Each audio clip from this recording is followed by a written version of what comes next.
Hola, ¿qué tal amigos? Bienvenidos a su canal de Mr. Mer 70.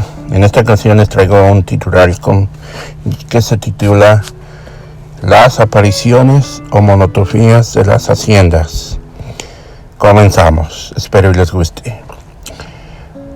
Para nadie es raro saber que las haciendas de México son ricas en cultura, en historia, y es podríamos decir que es un legado orgulloso del México antiguo que fabricaron las haciendas entre mestizos españoles, pero también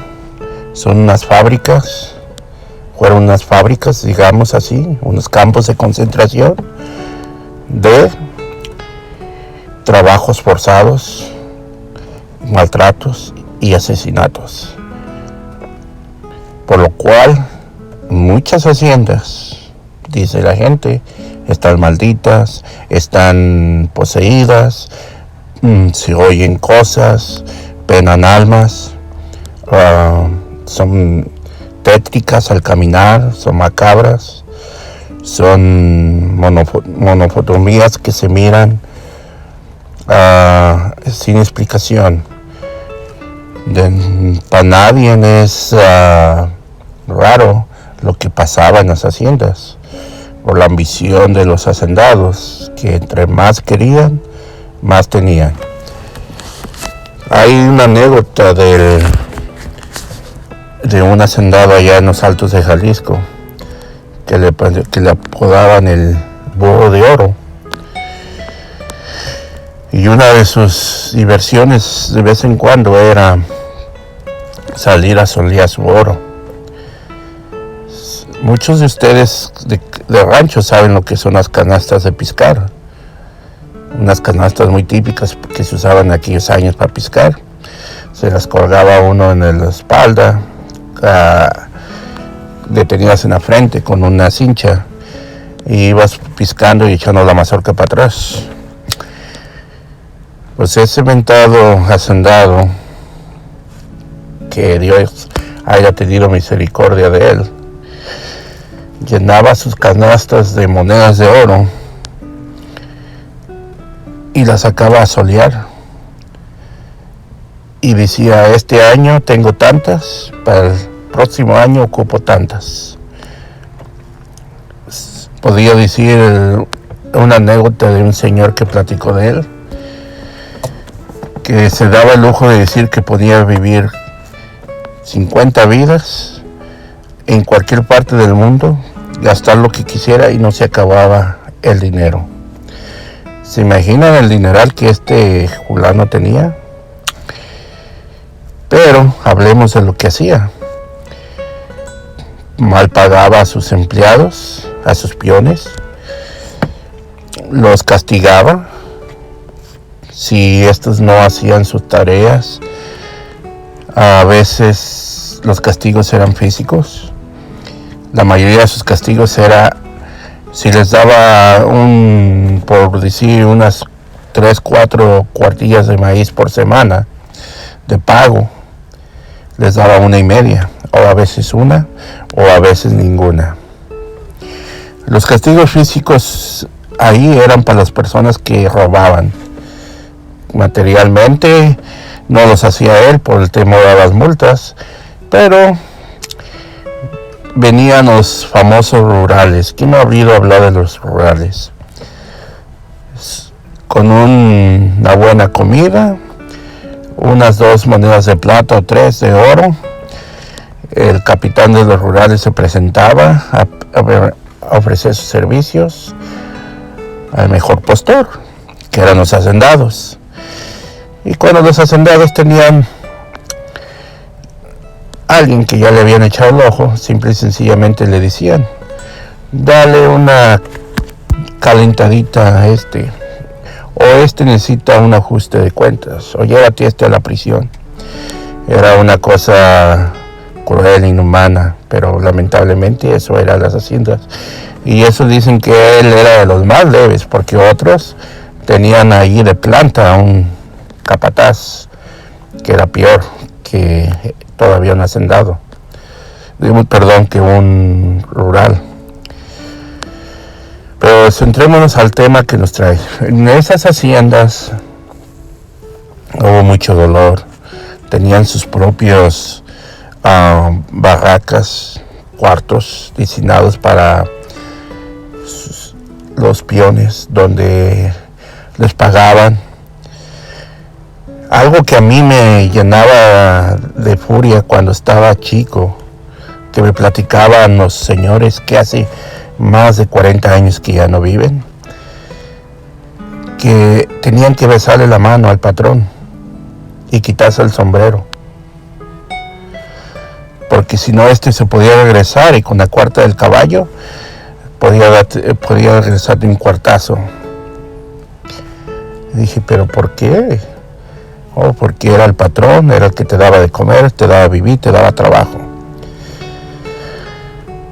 Dijo uno de esos señores que me platicó que su abuelito le decía, una vez estando allí, no podías salir. Si salías, era irte muy lejos y parar, correr y no voltear atrás, porque inmediatamente te mandaba su gavilla desde caporales tras de ti, y eso sin contar que de volada daban aviso a los rurales o a la tropa que a veces estaba acampando por aquellos lugares. Era algo infernal, algo terrible para nuestra humanidad. Porfirio Díaz, quien renegaba de tantas cosas que vivió, de los españoles que hicieron, renegó de los conservadores, de cuando Maximiliano ocupó el poder. Maximiliano hizo muchas mejor cosas que Porfirio Díaz. En cambio combatió a Maximiliano para la libertad de México. ¿Y él qué hizo? Oprimió al pueblo. Haré otro video acerca de eso. Me concentraré al punto de esto.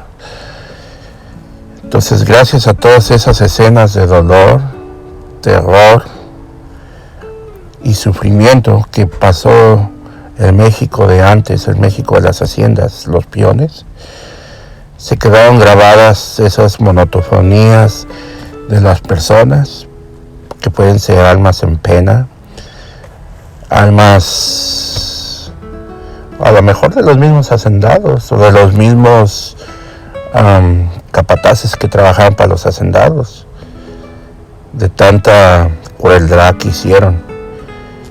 No se imaginan, no nos imaginamos la crueldad que hubo.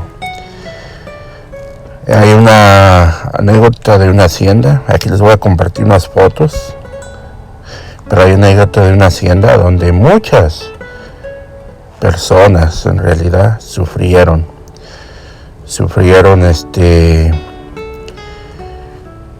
lo peor de las humillaciones. Pasaban hambre, tomaban vestirse, iban y compraban los costales de harina para hacerse sus ropas, que era lo más barato que podían hacer. Se dieron los lujos los hacendados, pero venía ya de los españoles también, aclarando, de hacer su propia moneda para pagarle a sus peones, llamadas fichas. Había peones que yo creo no conocían ni el dinero, muy escaso. Entonces, en estos tiempos se asaltaban una persona que pedía trabajo en una hacienda, nunca se le rechazaba, pero ya iba con una sopa bien incluida de amenazas y presión. Niños que a la edad de 7, 8 años ya tenían que hacer tareas y no había piedad para nadie. No digo que todos los hacendados así, también hay hacendados que fueron conscientes Pero la mayoría de los hacendados, los que les importaba era su dinero. En la próxima historia les voy a platicar la anécdota de Pánico, un rancho allá para el lado de Santa Isabel, Tecaltiche, y su protagonista, que todavía en los años 50 causó terror entre la gente. Esta fue una explicación por qué se aparecen tantas cosas en las haciendas, en las paredes, porque hay tanto lamento, porque son haciendas donde se hicieron cosas terribles con personas que trabajaban de sol a sol y todavía eran maltratados por su pobreza, por su humildad. La nostalgia de México está escrita en sangre, dolor y sufrimiento. Si vemos la historia de México, cuando no era una cosa, era otra, y cuando no es otra cosa. Miremos hoy la actualidad, cómo nuestros jóvenes se están matando. Esto fue mi video, espero les guste, reflexionen. Suscríbanse a mi canal, denle un like y gracias.